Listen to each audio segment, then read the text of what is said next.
لقد كان لكم في رسول الله أسوة حسنة لمن كان يرجو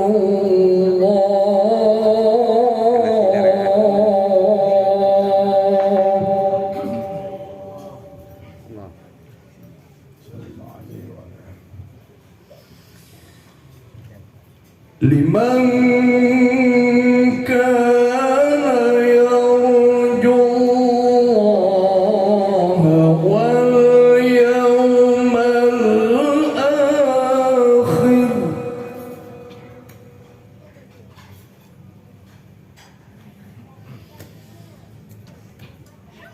لمن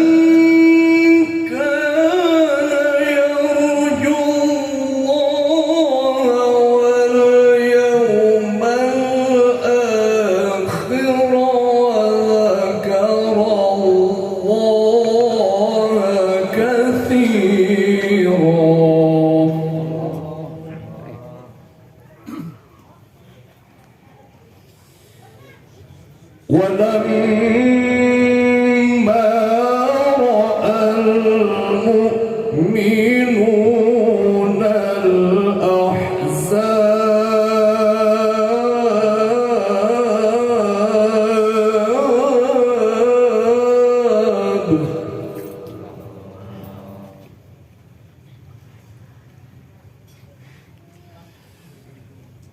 قالوا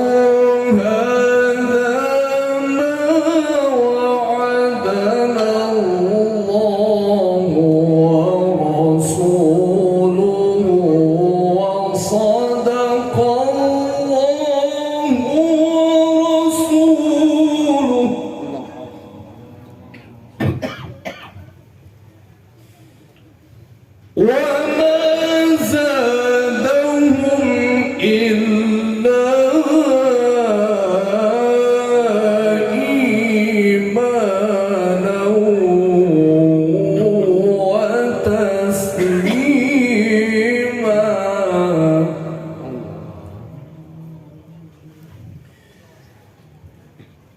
بسم الله الرحمن الرحيم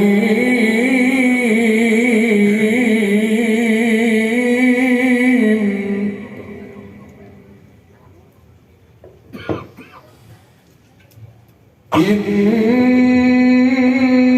الله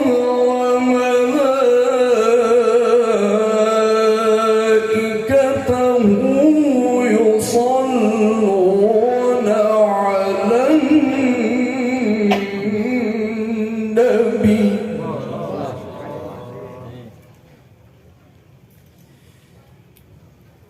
إن الله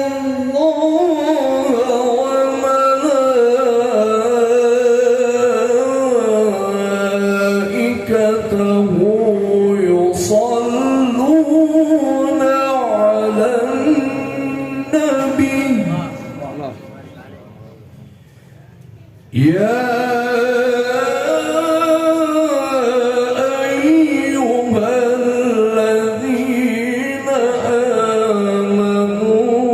صلوا عليه وسلموا تسليما صدق الله العظيم. السلام عليكم ورحمة الله وبركاته. وعليكم السلام.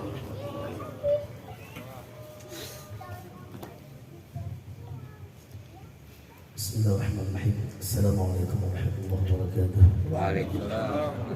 الحمد لله رب العالمين. اللهم صل وسلم على سيدنا محمد وعلى آل سيدنا محمد. Yang kami muliakan para habaib dan para tuan guru, wabil khusus kalau kita bersama dan Habib Husain bin Ali bin Abi, mudah-mudahan beliau selalu diberi kesehatan oleh Allah Amin ya Allah.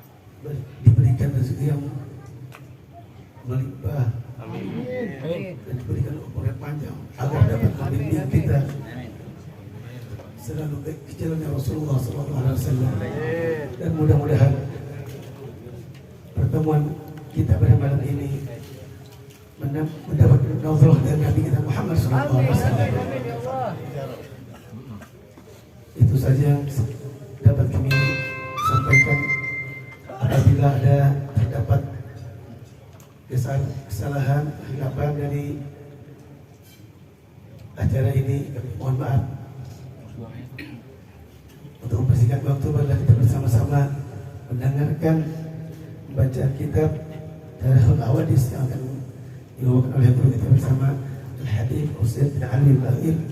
Kepada beliau kami persilakan. Allahumma shalli ala sayyidina Muhammad. صلوا على النبي محمد. بسم الله الرحمن الرحيم. الحمد لله رب العالمين وبه نستعين على أمور الدنيا والدين والصلاة والسلام على أشرف الأنبياء والمرسلين سيدنا وحبيبنا وشفيعنا وقرة أعيننا محمد سيد الأولين والآخرين والمبعوث رحمة للعالمين وعلى آله الطيبين الطاهرين وعلى أصحابه الغر الميامين وعلى التابعين ومن تبعهم بإحسان إلى يوم الدين. سبحانك لا علم لنا إلا ما علمتنا إنك أنت العليم الحكيم.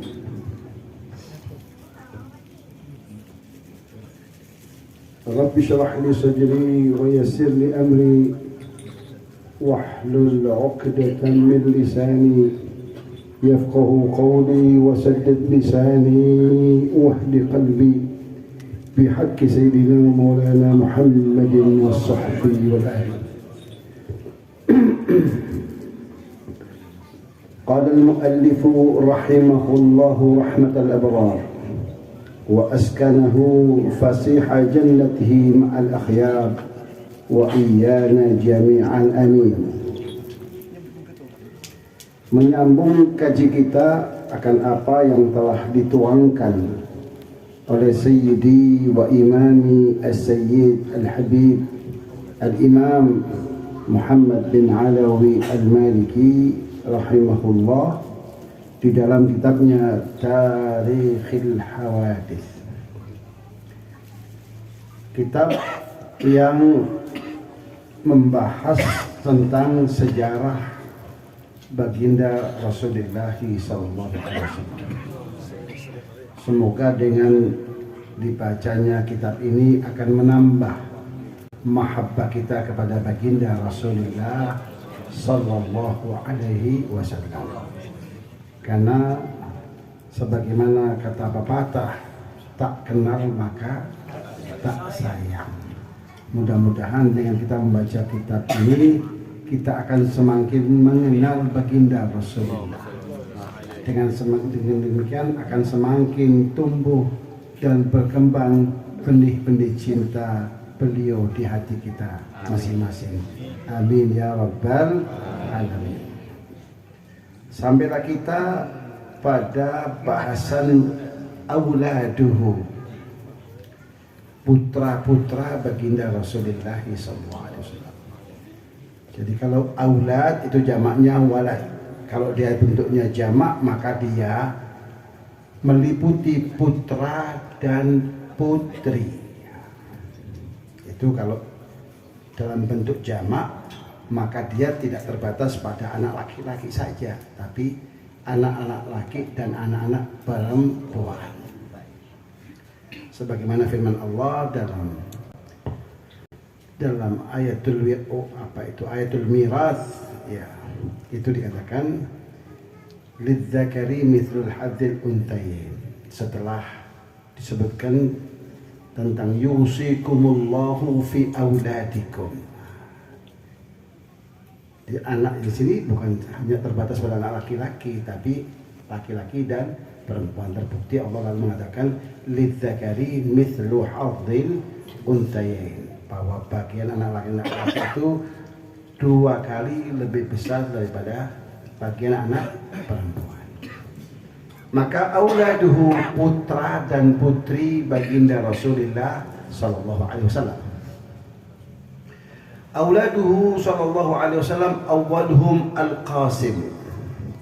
Yang pertama itu bernama Al-Qasim. Qasim itu artinya yang membagi-bagi.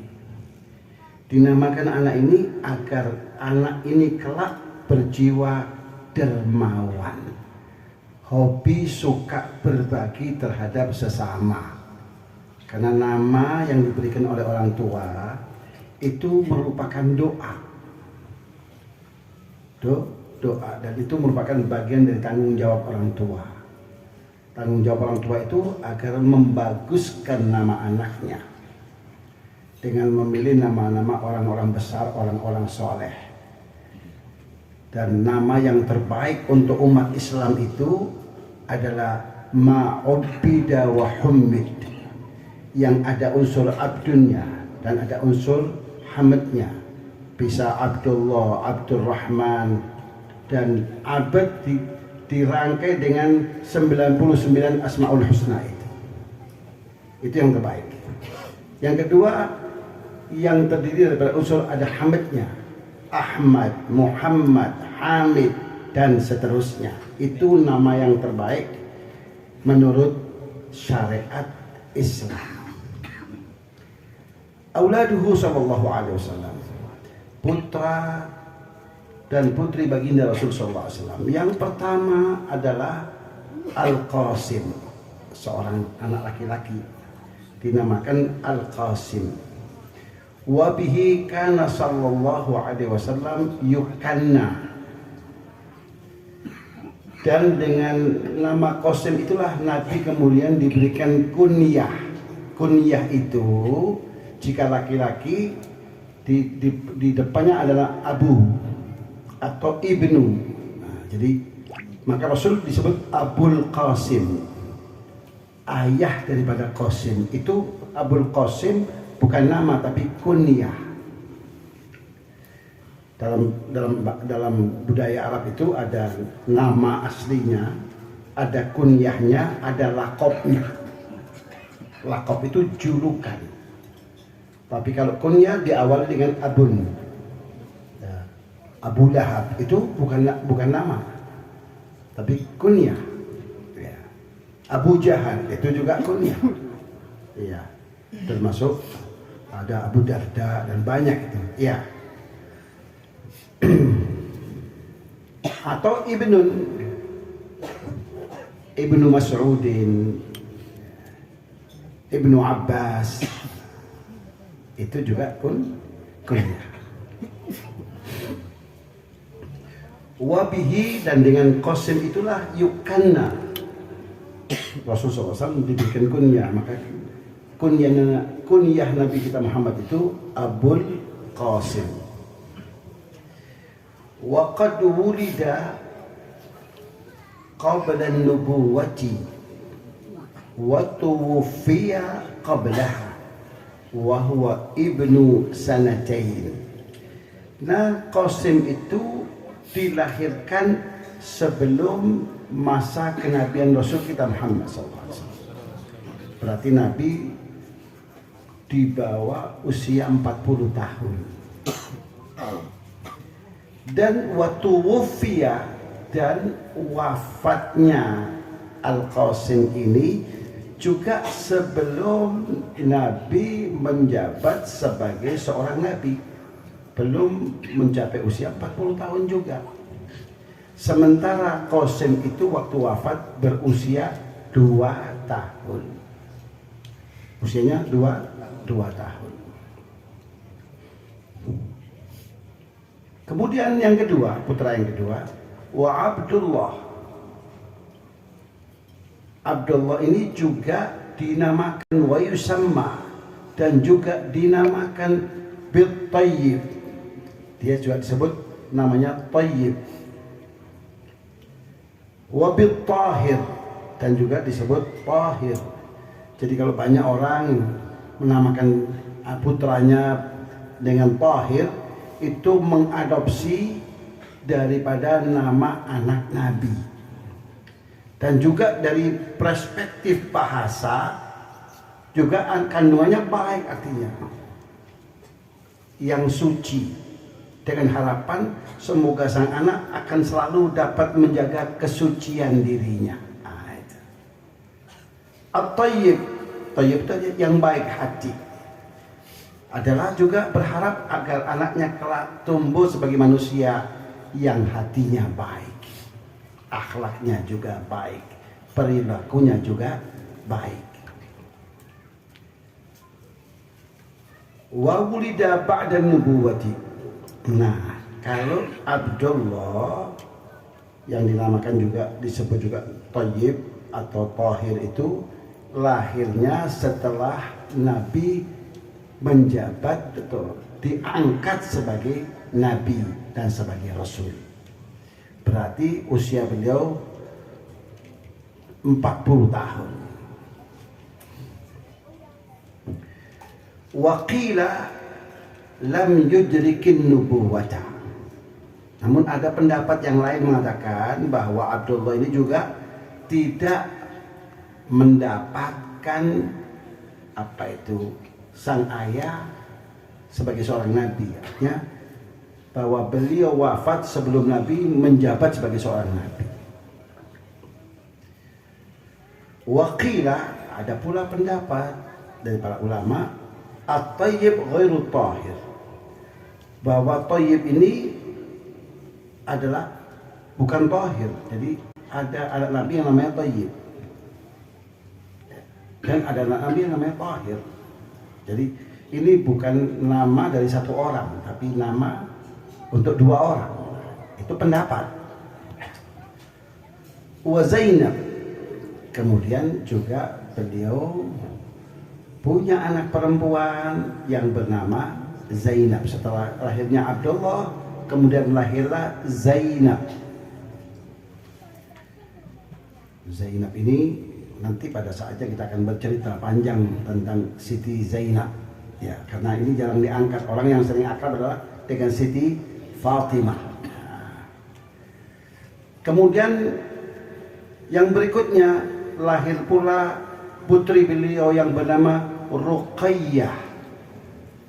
Ruqayyah, putri yang kedua. Kemudian putri yang ketiga, wa Ummu Kulthum. Ummu Kulthum dan wa Fatimah radhiyallahu anhum. Ini semua anak Nabi, baik Al-Qasim, baik Abdullah, Zainab, Ruqayyah, Ummu Kulthum dan Fatimah, semua lahir dari istri beliau yang pertama dan yang tercinta, yaitu Sayyidatuna Khadijah.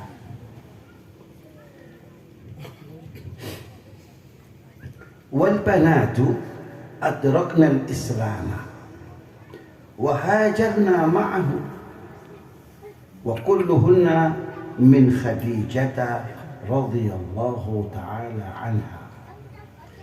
Sementara anak-anak perempuannya semuanya mendapatkan era Islam itu saat Nabi sudah menjabat sebagai Nabi dan sebagai Rasul, dan memaklumatkan kepada orang-orang Quraisy kaumnya bahwa beliau adalah seorang Nabi dan seorang Rasul, dengan membawa misi agama Allah yang bernama agama Islam.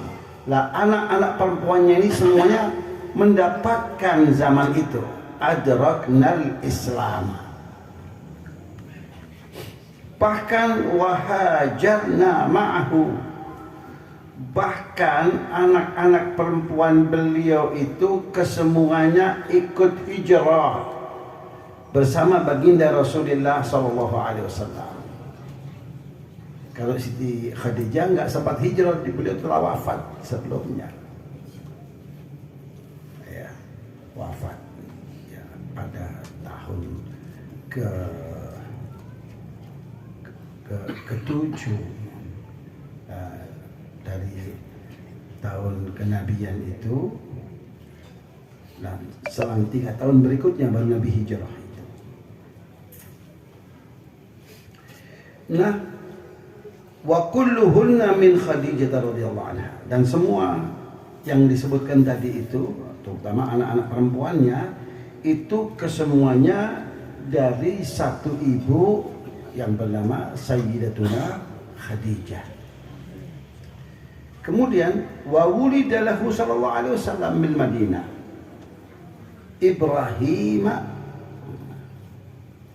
min Mariyatul Qibtiyah, dan lahir juga untuk baginda Rasulullah SAW seorang putra, tapi itu di Madinah, di era Madinah setelah Rasul hijrah.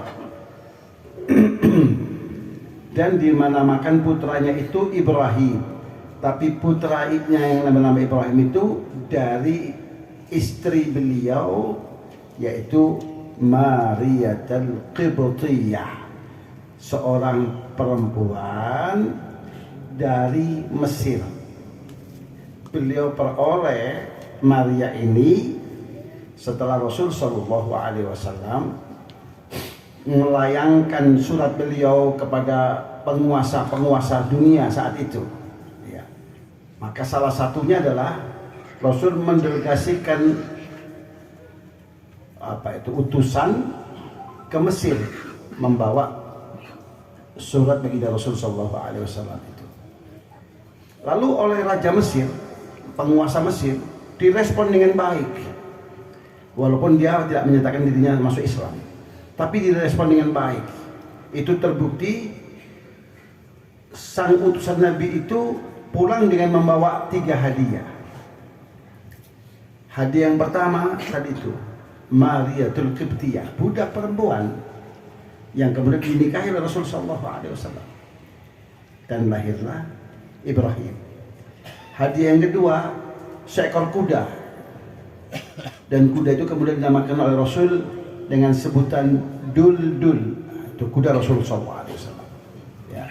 Yang ketiga sebilah pedang, dan pedangnya lalu dinamakan Dzulfiqar. Kenapa disebut Dzulfiqar? Karena dia bermata 2. Jadi ujungnya itu dua begitu. Maka disebut dengan Dzulfiqar. Ada yang mengatakan Dzulfiqar bukan bagian daripada hadiah. Hadiah yang ketiga adalah seorang dokter pribadi untuk baginda Rasulullah SAW. Yang unik, setelah dokter itu tinggal setahun bersama Rasul, gak ada pasien yang sakit. Tidak Rasul, tidak pula warga Madinah. Nganggur setahun, parkir tanpa aktivitas. Setelah setahun, beliau kemudian mohon izin kepada Rasul SAW. Ya Rasul, kalau saya lama-lama di Madinah, saya lupa ilmu saya. Jadi saya mohon diri Rasul, kalau nggak dibutuhkan saya mohon diri. Kata Rasul, baik silakan. Nah, tapi aku sebelum aku meninggalkan Madinah, aku ingin tanya kepadamu. Yang tanya dokter, ahli kesehatan, kepada Rasulullah. Apa tanya? Apa resep kesehatan masyarakat Madinah ini? Jadi dokter bertanya kepada siapa? Pada Rasulullah SAW. Apa jawaban Rasul? Jawabannya simpel, dan ini jawaban hari ini menjadi kajian yang sangat ilmiah. Apa kata beliau? Nahnu qaumun la na'kulu hatta najua, fa idza akalna fala nashba. Kami adalah komunitas masyarakat yang tidak akan makan kecuali setelah kita merasakan lapar. Dan kalau sudah makan, bukan lupa diri, tapi kalau kita sudah makan, kita atur, tidak kita penuhi rongga perut kita itu, lambung kita dengan makanan. Kata Rasul, rongga perut kita itu atau lambung kita itu dibagi 3, kata Rasul. Thuluthun li ta'amik, sepertiga untuk makananmu. Wa thuluthun li syarabik, yang sepertiga lagi untuk minummu. Wa thuluthun li nafasik, yang sepertiga lagi untuk kau bernafas. Kadang-kadang kita gaspol ya, sampai nggak bisa bernafas. Nah, itu masalahnya. Kita tidak menjalankan sunnah Rasul. Sunnah itu nggak perlu tahajud sampai jidat kita hitam. Ya, kita lakukan saja hal-hal yang akrab dalam keseharian kita. Ya, pakai sendal sebelah kanan dulu, itu sunnah. Menyisir rambut sebelah kanan dulu, itu sunnah. Memakai baju, memasukkan tangan kita sebelah kanan dulu, itu sunnah. Iya. Bergosok gigi, sikat gigi, kita niatkan untuk menghidupkan sunnah Rasul. Kalau itu yang kita lakukan, maka kita terbilang dan tergolong orang-orang yang melestarikan sunnah baginda Rasulullah. Dan kalau itu yang terjadi, maka beruntunglah kita sebagai manusia. Kenapa? Kata Rasul, man ahya sunnati inda fasadi ummati faqad ahabbani, wa man ahabbani kana ma'i fil jannah. Siapapun orangnya yang melestarikan nilai-nilai sunnahku, jangan terlalu muluk, sholat 1000 rakaat, kita nggak ada potongan tahajud malam hari itu. Kita awali dengan apa? Memakai sendal sebelah kanan terlebih dahulu, itu sunnah. Ya. Menyisir rambut sebelah kanan terlebih dahulu, mengenakan pakaian, memasukkan tangan kanan terlebih dahulu. Kita awali dari apa tuh? Hal-hal yang sederhana. Minum karena haus sekali tenggak begini, enggak. Paling tidak jadikan 3 kali minum itu. Diawali dengan basmalah, diakhiri dengan alhamdulillah. Bismillah, minum. Selesai, alhamdulillah. Minum lagi, bismillah. Selesai, alhamdulillah. Minum lagi, bismillah. Selesai, alhamdulillah. Maka apa yang akan terjadi kalau itu kita lakukan? Air, cairan air itu selama dia di dalam tubuh kita, maka kita akan terjaga dari kemaksiatan dan dosa. Itu hebatnya. Pengen kita itu jauh dari pengaruh syaitan, mudah. Apa itu? Mulai hari ini cara minum kita itu kita ubah. Minum diawali dengan basmalah, diakhiri dengan hamdalah. Minum lagi diawali dengan basmalah, diakhiri dengan hamdalah. Minum lagi diawali dengan basmalah, diakhiri dengan hamdalah. Mau yang diminum kopi, mau yang diminum teh, mau yang diminum apa saja, selama cairan dalam tubuh kita, maka ia akan menjaga diri kita dari perbuatan-perbuatan yang dilarang oleh agama. Jadi jalankan sunnah Rasul itu mudah, asal kita punya kemauan. Ya, kita ini kadang-kadang hal-hal yang sepele aja, kita krisis himmah, itu masalahnya. Krisis kemauan, krisis semangat keagamaan. Padahal bisa kita memulainya dengan hal-hal yang kecil. Kecil namun bernilai. Paham ya? Mudah-mudahan kita terbilang orang-orang yang punya kepedulian terhadap kelestarian sunnah baginda Rasulullah Shallallahu Alaihi Wasallam. Dan itu merupakan pewujudan dari rasa cinta kita kepada beliau. Itu yang paling punya makna. Itu yang paling punya makna. Kalau penjabaran rasa cinta dengan hal-hal yang lain itu bukan tidak memiliki makna, tapi yang disebut dalam hadis adalah man ahya sunnati. Siapapun orangnya yang menghidupkan, melestarikan sunnahku, maka inilah yang paling bermakna. Aku cinta Rasul, apa buktinya?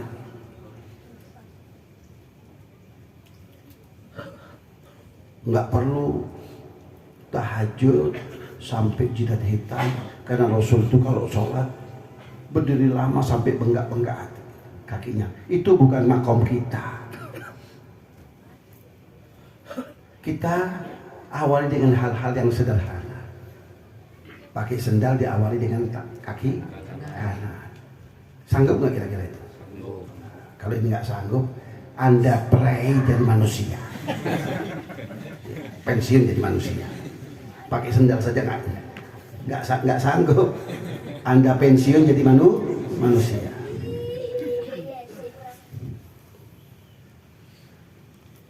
Kemudian wa ulidalahu sallallahu alaihi wasallam bil walid Ibrahim min Mariyatul Qibtiyah. Tadi istri beliau yang pertama Maria, yaitu hadiah daripada siapa? Raja Mesir. Ya. Ya, jadi tadi itu resepnya apa kata beliau? Nahdu qaumun la na'kulu hatta najua. Kami ini komunitas masyarakat yang tidak makan kecuali tatkala kami sudah merasakan lapar. Wa idza akalna fala nashba. Kalau kami ini makan, maka kami tidak pernah mengenyangkan perut kita. Di antara kata ulama, tidak kenyang perut itu artinya apa? Artinya kita bangkit dari tempat makan itu sementara masih ada keinginan untuk menambah, tapi kita stop. Ternyata itu merupakan resep kesehatan pada era modern ini. Begitu orang itu makan dalam keadaan lapar, maka pencernaannya ini akan berfungsi dengan baik, melumat makanan itu dengan baik, enzim yang akan keluar untuk mengurai makanan itu akan bekerja dengan baik, maka nggak ada yang tersisa, lalu diserap oleh tubuh dengan baik, dengan maksimal dan optimal, nggak ada yang tersisa. Maka dengan pola makan seperti ini nggak ada itu yang namanya over kolesterol, over asam urat, apalagi itu trigliserid, ya, dan macam-macam penyakit yang warna-warni itu. Itu karena apa? Masalahnya kita sudah meninggalkan sunnah Rasul Sallallahu Alaihi Wasallam. Ini acara Maulid kita warnai dengan kajian seperti ini. Ya, Insya Allah ini lebih bermanfaat. Ya, dari sekedar tabu-tabuhan. Ya, bukan saya nggak suka tabu-tabuhan, nggak. Saya suka Maulid, saya suka Hadroh, suka. Tapi saya lebih suka kalau diwarnai dengan ilmu pengetahuan, agar kita lebih mengenal sosok Nabi kita Muhammad. Nah, wa mata Ibrahimu wa huwa ibnu sab'ina lailah. Dan Ibrahim ini juga wafat saat usia beliau berusia 70 hari, 2 bulan lebih 10 hari. Waqila sab'ata ashhurin. Ada pula yang mengatakan Ibrahim itu wafat saat beliau sudah berusia 7 bulan. Waqila thamaniyata ashhurin. Ada pula yang berpendapat bukan 7 bulan tapi 8 bulan. Jadi ada mengatakan 2 bulan setengah, ada mengatakan 7 bulan, ada mengatakan 8 bulan.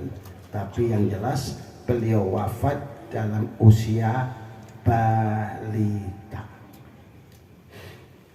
Dan itu Ibrahim oleh Rasul Sallallahu Alaihi Wasallam, sebagaimana biasa budaya Arab satu, beliau memakai jasa wanita yang menyusui, ya. Dan itu wanita itu tinggal di Awali itu hari ini yang dekat Kuba, itu dekat apa itu kebun kurma itu. Itu namanya Awali. Di sana beliau. Wanita penyusu itu tinggalnya di Awali itu. Rasulullah SAW di tengah kesibukannya itu sebagai seorang ayah sering bertandang melihat sang putra. Jadi kalau dikatakan hari ini, ya, seorang camat saja nggak punya waktu untuk anaknya, Rasul Sallallahu Alaihi Wasallam pemimpin dunia akhirat punya waktu. Ya, dengan apa itu? Berkunjung ke Awali itu. Hari itu Awali cukup jauh, berjalan kaki Rasulullah SAW dari Madinah ke Awali itu untuk menengok putranya. Sampai tatkala putranya itu meninggal, Rasulullah SAW kemudian menggendong putranya itu dan berlinanglah air mata beliau. Sahabat yang bersama beliau mengatakan, melihat Rasul SAW heran, menangis. Ya Rasulullah, tapi engkau menangis hanya untuk kematian anak kecil. Maka Rasul SAW ingin meluruskan pandangan umat ini supaya nggak salah, nggak keliru. Kata Rasul SAW, al-ainu tadma wal qalbu yahzan wa ma aqulu illa inna lillahi wa inna ilaihi raji'un wa inna li firaqika ya Ibrahim la mahzunun. Mata boleh meneteskan air mata, melinangkan air mata, itu Islami saja. Kalau Anda justru ditinggal wafat oleh orang yang Anda cintai, Anda tidak menangis, ini yang perlu kita tanyakan. Ada apa dengan hati Anda? Ada apa dengan perasaan Anda? Nah, ini perlu diperiksakan. Jangan-jangan ada kelainan. Tapi orang meninggal, ditinggal, berpisah dengan orang-orang yang dia cintai, menangis itu wajar dan boleh-boleh saja dalam Islam. Jadi kalau ada orang yang meninggal, jangan menangis, jangan ini dan seterusnya. Bukan itu yang dimaksud. Yang dimaksud itu tidak boleh menangis dengan suara, dengan rintihan yang mengekspresikan rasa ketidakrelaannya. Itu yang tidak boleh. Tapi kalau sekedar berurai air mata karena ditinggal suami, ditinggal istri, itu hal yang wajar. Dan itulah yang dicontohkan oleh Rasulullah SAW. Mata boleh berair, berlinang air mata, hati boleh bersedih, tapi kita hanya mengatakan inna lillahi wa inna ilaihi raji'un. Kami ini milik Allah dan kami akan berpulang kepada Allah. Dan kami, wahai Ibrahim, perpisahanmu dengan kami, sungguh kami merasa sedih. Begitu Rasulullah SAW mengatakan kepada sang putra itu. Bahkan saat itu kemudian dikait-kaitkan, persis hari kematian itu ada gerhana, terjadi gerhana, lalu orang kait-kaitkan dengan kematian anak Rasulullah SAW. Rasul juga ingin mendidik umat. Islam bukan agama seperti ini,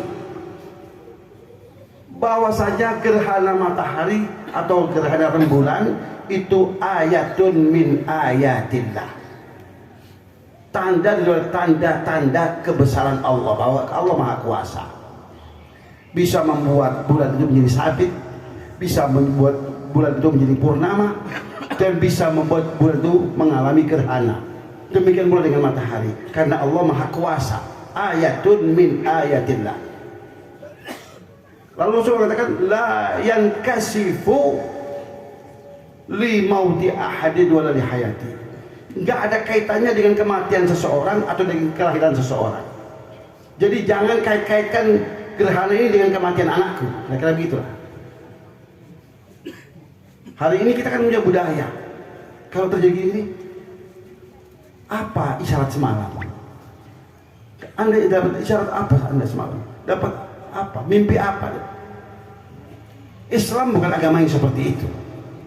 Paham ya?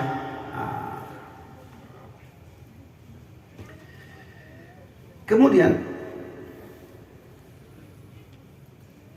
wa kulluhum matu fi hayatihi sallallahu alaihi wasallam illa Fatimah fata'akharat ba'dahu bi sab'ati ashhurin. Nah, putri-putri Rasulullah SAW, kalau putra-putranya sudah meninggal dalam keadaan masih balita, Sementara putri-putri beliau yang sampai menikah itu, iya, Ruqayyah dan Ummu Kulthum itu dinikahi oleh Sayyidina Utsman.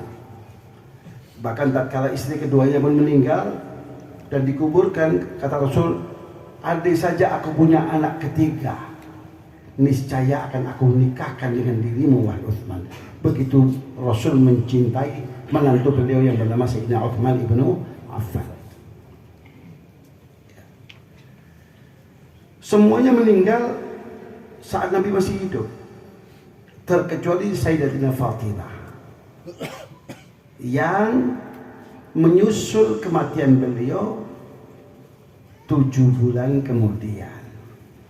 Nah, waktu ada cerita yang menarik. Sepeninggal Rasul, tapi sebelum Rasul SAW meninggal, beliau tatkala disaksikan oleh As-Sayyidah Fatimah, nafas beliau sudah tersengal-sengal itu, menangis beliau, menangis. Lalu Rasul memberikan isyarat agar Siti Fatimah mendekat. Lalu Siti Fatimah mendekat, menangis, dipeluk ayahnya itu, dipeluk oleh Rasulullah, lalu dibisiki. Dan di sebelahnya ada Siti Aisyah. Bahkan Rasul waktu itu di kepalanya di atas pangkuan Siti Aisyah, dipeluk lalu dibisikkan Rasulullah SAW. Serta merta hilanglah tangis Siti Fatimah, berubah menjadi tertawa dan tersenyum. Setelah beberapa waktu sepeninggal Rasulullah SAW, Siti Aisyah penasaran, wahai Fatimah putriku, aku penasaran, apa yang dibisikkan oleh ayahmu kepada dirimu? Maka Siti Fatimah mengatakan, engkau penasaran? Iya.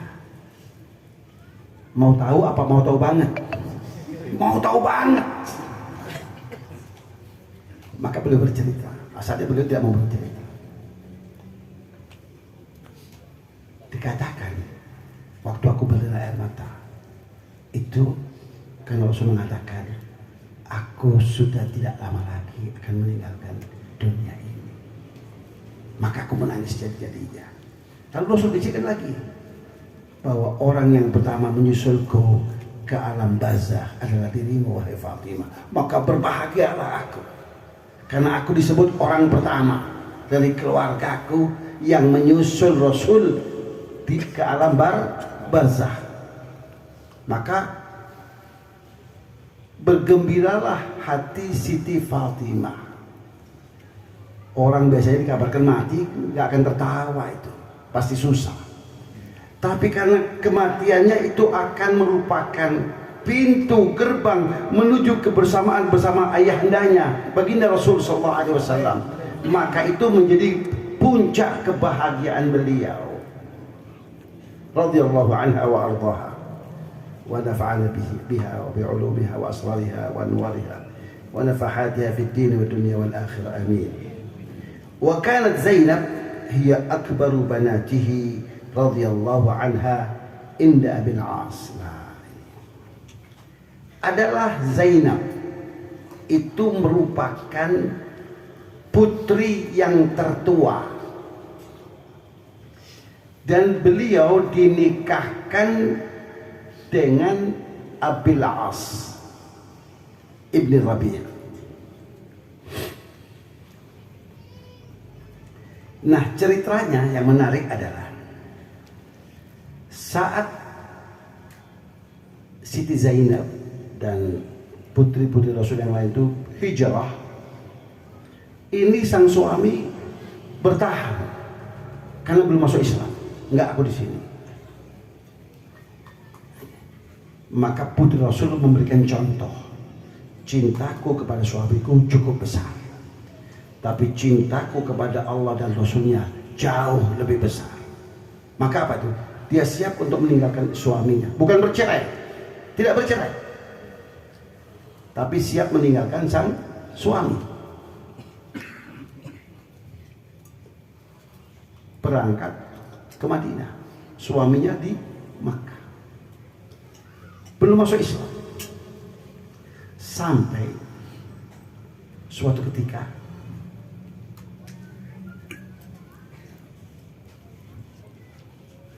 Abil As mengawal kafilahnya orang Makkah. Kafilahnya orang Makkah. Lalu orang-orang Madinah mendengar kalau ada kafilah Quraisy. Dan antara orang Quraisy dengan orang-orang Madinah itu perang, terjadi perang. Maka kemudian kafilah Quraisy itu dihadang. Dan kemudian seluruh kekayaannya dirampas. Maka kemudian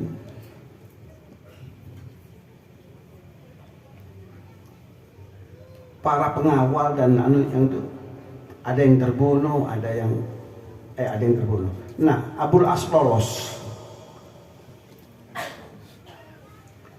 Namun di malam hari dia menyelinap masuk ke Madinah dan masuk ke rumah Siti Zainab. Masuk ke rumah Siti Zainab. Siti Zainab kaget. Suaminya tiba-tiba muncul di Madinah.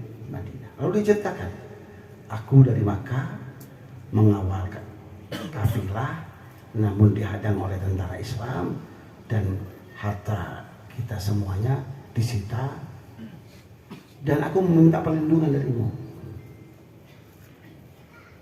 Sebagai seorang istri yang masih mencintai suaminya, ya katakan, akan aku lindungi dirimu. Maka kemudian Siti Zainab pergi ke masjid. Saat itu Rasul sedang melaksanakan sholat subuh berjamaah bersama para sahabat yang lain.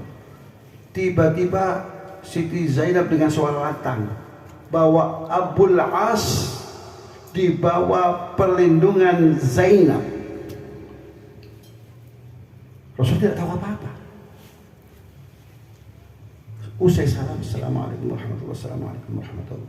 Rasul bertanya, apakah kalian mendengar yang aku dengar? Kata orang-orang itu, benar ya Rasulullah. Demi Allah, aku tidak tahu menahu tentang ini. Jangan nanti ada fitnahan bahwa Rasul melindungi orang kafir. Maklum di Madinah banyak orang munafik. Demi Allah, aku tidak tahu. Yang aku tahu seperti yang kalian tahu. Aku baru tahu sekarang ini. Saat dia menilaikan bahwa Abil As di bawah lindungan. Dan para sahabat Rasulullah percayakan itu. Kemudian Rasul SAW pulang menemui anaknya. Wahai putriku, muliakan dia, beri makan, beri minum, tapi jangan dekati dirinya secara fisik, karena dia statusnya yang kafir itu. Maka diberikan makan, diberikan perlindungan, dan Rasul memerintahkan untuk menghormati sebagai suami. Itulah ajaran Islam. Tapi Rasul memesan untuk tidak apa itu, mendekatinya secara fisik, karena statusnya yang kafir. Selesai, pulang. Setelah Rasul, dia pulang ke Mekah. Sampai suatu hari kejadian lagi, apa itu? Di perang Badar atau di salah satu peperangan. Masih kafir, perang lawan Muslim. Dan tertangkaplah dia. Tertangkap. Sebagai tawanan, kalau ingin bebas, ada kompensasinya, ada fidaknya, tebusannya. Maka kemudian Siti Zainab sebagai istri yang masih mencintai suaminya, apa yang dilakukan? Dia tebus pembebasan sang suami itu. Dengan apa? Dengan perhiasannya. Waktu tebusan itu dibawa ke hadapan Rasul. Rasul matanya melihat satu benda yang gak asing bagi Rasul. Dia lihat ada sebuah kalung. Rasulullah SAW mengatakan, ini siapa? Oh, ini dari Zainab. Kata Rasul, wahai para sahabatku, tapi terserah kalian, kalau boleh aku memohon, bebaskan Zainab dari tebusan ini. Kenapa? Karena kalung ini mengingatkan diriku pada Khadijah. Jadi kalung itu saat putrinya Zainab menikah, diberikan hadiah itu kepada putrinya. Kalung yang selama ini menghiasi leher Siti Khadijah, jadi benda yang begitu akrab dengan mata baginda Rasul SAW. Begitu melihat, kata Rasul, aku teringat Khadijah. Maka jika kalian izinkan, tapi terserah kalian, kata Rasul, aku memohon agar kalian bebaskan Zainab dari tebusan ini. Bebaskan tanpa tebusan. Dan para sahabat, ya Rasulullah, kami di bawah perintahmu. Dibebaskanlah. Sampai akhirnya tak kalah di satu kesempatan tertangkap lagi Abul As dan disita barang-barangnya. Lalu dia mengatakan kepada Rasul SAW, kembalikan barang-barang itu karena barang-barang itu amanah, kepercayaan mereka kepadaku. Kalau engkau sita, maka akan hilanglah kepercayaan mereka terhadap diri. Lalu dikembalikan oleh Rasul SAW, dibawa balik ke Mekah dan dikembalikan masing-masing kepada pemiliknya. Sudah selesai? Sudah selesai? Nah, sekarang kalian ketahui bahwa aku mulai hari ini telah masuk Islam. Asyhadu an la ilaha illallah wa asyhadu anna Muhammadan Rasulullah. Aku tidak mau memaklumatkan keislamanku di Madinah, khawatir kalian akan katakan masuk Islam demi merampok harta kami. Ini harta kalian aku kembalikan dan aku masuk Islam. Lalu dia kembali ke Madinah dan hidup berumah tangga kembali dengan sang istri tercinta Sayyidatina Zainab. Itulah cerita Zainab sebagai putri tertua yang bersuamikan Abil As ibni Rabi'. Waqad aslama, dia masuk Islam. Itu cerita keislamannya seperti itu. Fawaladat lahu Aliyan, lalu lahirlah dari Siti Zainab atas perkawinannya dengan Abil As, ya, seorang putra yang bernama Ali.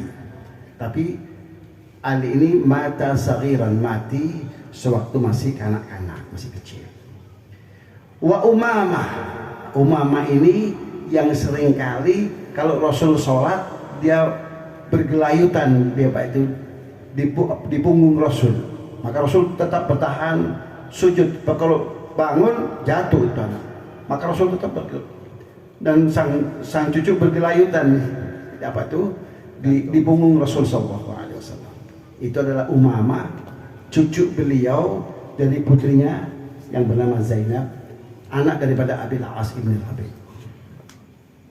Wahya allati jaa annahu hamalaha fi salatihi. Itulah yang diriwayatkan bahwa beliau membawanya itu, tetap Rasul tidak membatalkan sholatnya, dipegang itu anak dalam sholatnya. Ya, kalau mau sujud hanya kan bergelayutan, dipegang oleh Rasulullah SAW. Jadi kalau Rasul mau sujud tidak taruh, mau bangun diambil lagi. Masih kecil. Nah, anak kecil itu kapanpun juga sudah mengerti najis. Ngerti najis? Enggak lah. Lah hari ini model-model. Ada orang sholat, ada sebelah kecil, jangan nempel. Kenapa? Belum sunat. Ini madhab apa ini? Itu pengertian yang salah. Kalau diyakini bahwa anak itu membawa najis baru. Kalau hanya perkiraan agama tidak bisa dengan perkiraan. Iqta'us syakka bil yakin. putuslah keraguan itu dengan sebuah keyakinan. Begitu kaidah agama. Maka Umamah digendong oleh Rasul, batal sholatnya enggak.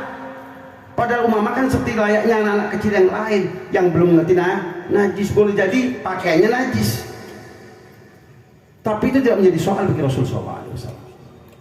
Paham ya? Wa Umamah wa hiya allati jaa annahu hamalaha fi salati. Tazawwaja Aliun ba'da wafati khadatiha biwasiyatin minha. Allah. Coba orang-orang perempuan seperti ini perlu kita ceritakan pada ibu-ibu itu supaya paham. Ya. Maka Umamah ini yang anak Siti Zainab kemudian dinikahi oleh Imam Ali atas wasiat dari istrinya. Siapa istrinya? Siti Fatimah. Sebelum meninggal, kalau aku meninggal, engkau kawini kemenakanku. Kemenakan Siti Fatimah, anak Siti Zainab kan, kawini.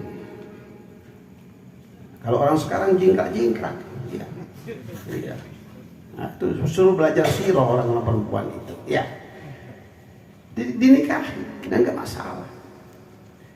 Tazawwajaha Aliun ba'da wafati khalatiha biwasiyatin minha. Dinikahilah Umamah itu saat dia sudah beranjak dewasa setelah meninggalnya sang bibi dengan wasiat dari yang bersangkutan yaitu Siti Fatimah.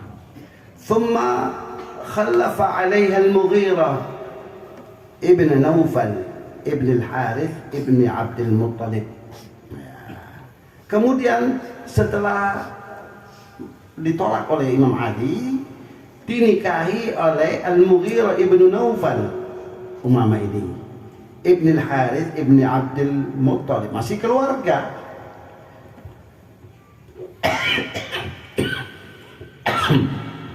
Dan perkawinannya dengan Mughirah itu lahirlah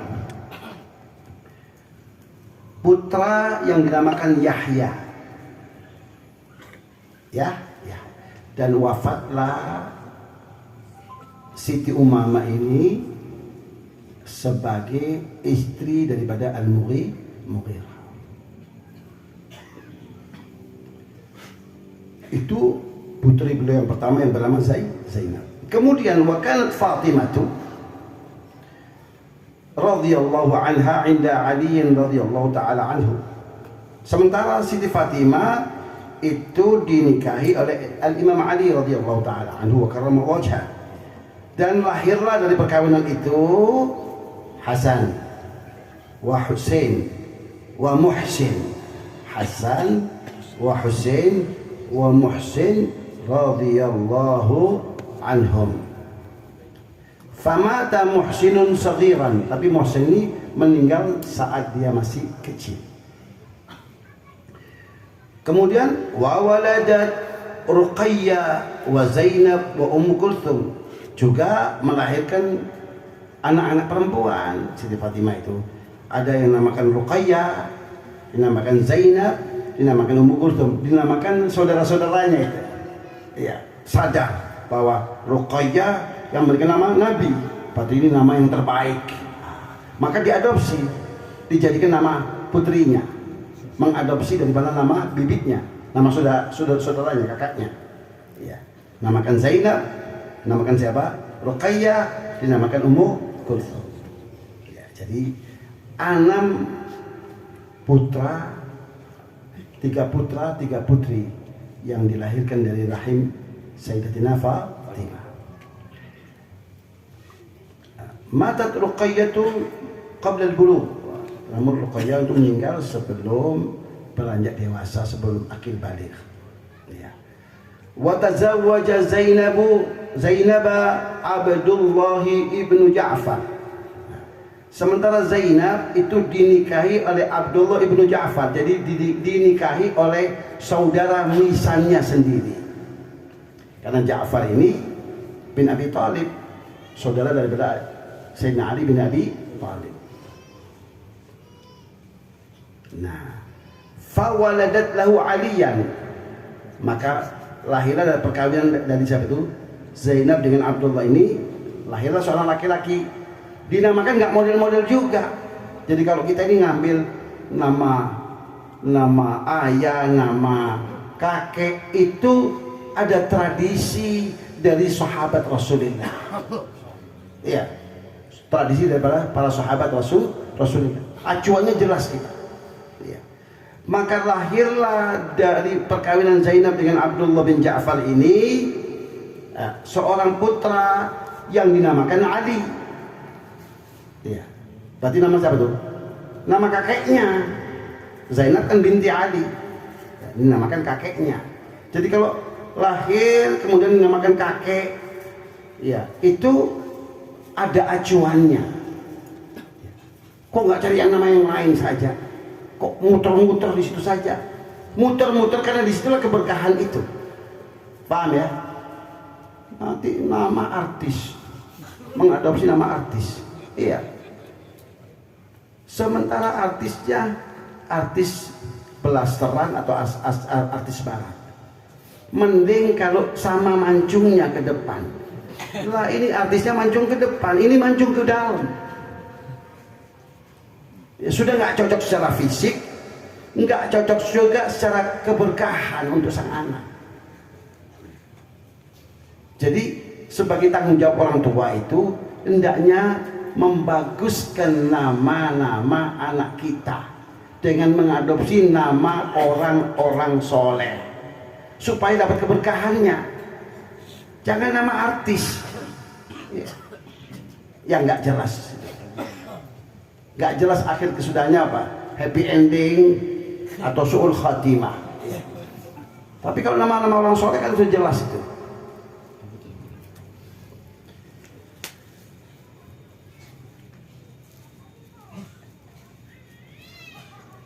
Kemudian wa tazawwaja Zainab Abdullah bin Ja'far fawaladahu Aliyan wa mata. Namun Ali ini juga nggak berumur panjang, meninggal. Wa tazawwaja Umma Kulthum radhiyallahu anha Umar bin Al-Khattab. Nah, anak yang kedua, putri yang kedua daripada Siti Fatimah itu bernama Ummu Kulthum. Ummu Kulthum bintu Ali. Dinikahi oleh siapa? Oleh Umar ibn Al-Khattab. Ini fakta sejarah yang menolak semua anggapan bahwa telah terjadi permusuhan dan kebencian antara keluarga Imam Ali dengan keluarga Umar bin Khattab, antara keluarga Imam Ali dengan keluarga Abu Bakar As-Siddiq. Ini fitnah yang tak berdasar. Paham ya? Paham? Yang di belakang paham? Jangan mau dibunguli oleh orang-orang bungul. Nggak ada cerita itu, nggak ada. Paham ya? Itu anak Imam Ali, putri yang kedua bernama Ummu Kulthum. Dinikahi oleh siapa? Oleh Sayyidina Umar bin Khattab. Mungkinkah Imam Ali mengizinkan putrinya dinikahi oleh musuhnya? Masuk di akal nggak? Yang benar saja. Islam ini agama yang rasional. Jadi kalau ada hal-hal yang irasional kita tolak. Paham ya? Nah.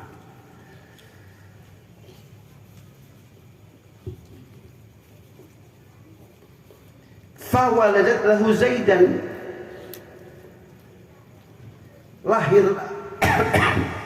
Lahirlah dari perkawinan itu seorang putra yang bernama Zaid. Kemudian wa khallafa 'alaiha ba'dahu Auf bin Ja'far. Nah, setelah itu bercerai dengan Sayyidina Umar secara baik-baik.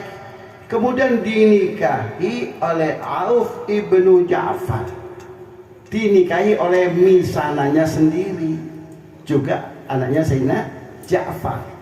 Sebagaimana tadi Zainab juga dinikahi oleh Abdullah bin Ja'far. Ini dinikahi oleh Auf bin Ja'far.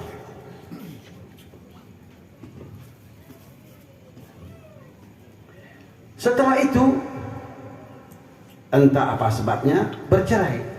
Dinikahi oleh saudaranya. Siapa? Abdullah yang pernah menikahi Zainab, tapi setelah Zainab meninggal. Karena kalau menikah dengan dua bersaudara itu tidak boleh. Wa antajma'u bainal ukhtaini illa ma qad salaf. Kalau zaman jahiliyah itu terjadi. Di era Islam tidak diperkenankan. Maka Abdullah menikahi Ummu Kulthum, adik daripada Zainab, setelah sang istri itu meninggal. Wa amma Ruqayyah fakanat inda Uthman bin Affan. Adapun anak Rasul SAW yang ketiga, putri Rasul yang ketiga itu Ruqayyah, adalah bersuamikan Uthman bin Affan. Fawaladat Abdullah, maka lahirlah Abdullah.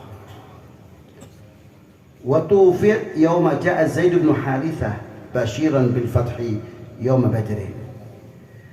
Namun Ruqayyah itu tidak berumur panjang, meninggal saat Zaid bin Harithah. Zaid bin Harithah itu adalah sosok sahabat yang pernah diadopsi oleh Rasul sebagai putra dan pernah menyandang Zaid ibnu Muhammad, sampai kemudian ada larangan untuk menisbatkan diri kepada ayah yang bukan ayah biologisnya. Maka kembali namanya Zaid bin Harithah. Saat itu Zaid bin Harithah bashiran. Bashir itu artinya orang yang diutus untuk pulang lebih dahulu membawa berita bahagia. Yaitu berita bahagianya apa? Kemenangan umat Islam di perang Badar. Karena saat itu memang Siti Ruqayyah sedang sakit. Itulah alasan kenapa Sayyidina Uthman ibnu Affan tidak ikut terlibat di perang Badar, karena sedang menunggui istrinya yang sedang sakit. Begitu ada kurir yang bawa berita tentang kemenangan, beliau wafat. Pas wafatnya beliau,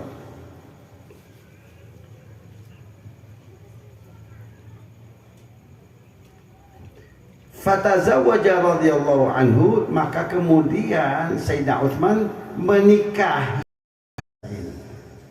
dan meninggallah, wafatlah Ummu Kulthum juga sebagai istri Sayyidina Uthman, tepatnya di bulan Sya'ban pada tahun 9. Kalau begitu setelah meninggalnya Ruqayyah itu pada tahun 2 Hijriah, maka tahun ke-9 Hijriah ini berarti selang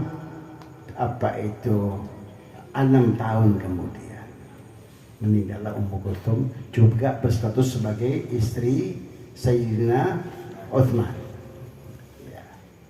Zaujatuhu wallahu a'lam bissawab. Mudah-mudahan ilmu yang kita pelajari pada malam hari ini dijadikan oleh Allah ilmu yang barokah, amin, dan bermanfaat. Amin. Harapannya seiring dengan bertambahnya ilmu akan bertambah pula nilai-nilai mahabbah kita kepada baginda Rasul sallallahu alaihi wasallam. Akan bertambah pula nilai-nilai keislaman kita, keimanan kita, dan ketakwaan kita kepada Allah Subhanahu wa taala. Amin ya rabbal alamin. Wa sallallahu ala sayyidina Muhammadin nabiyil ummi wa ala alihi wa sahbihi wasallam. Walhamdulillahi rabbil alamin.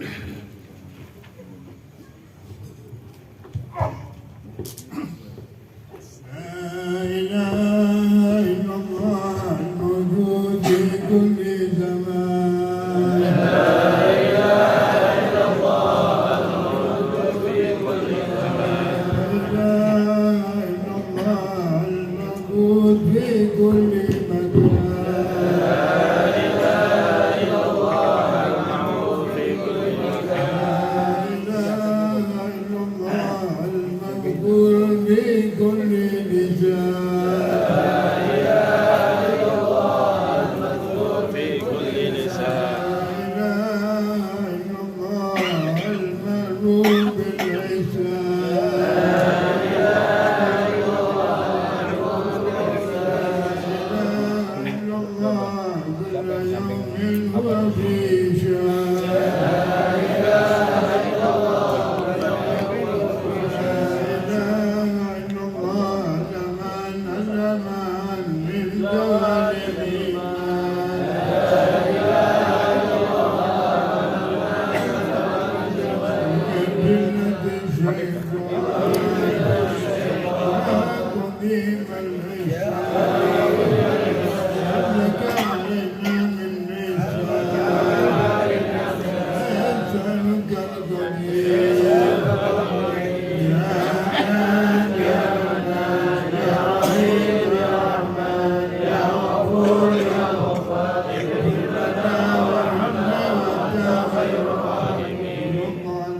سيدنا محمد وعلى آله وصحبه وسلم والحمد لله رب العالمين.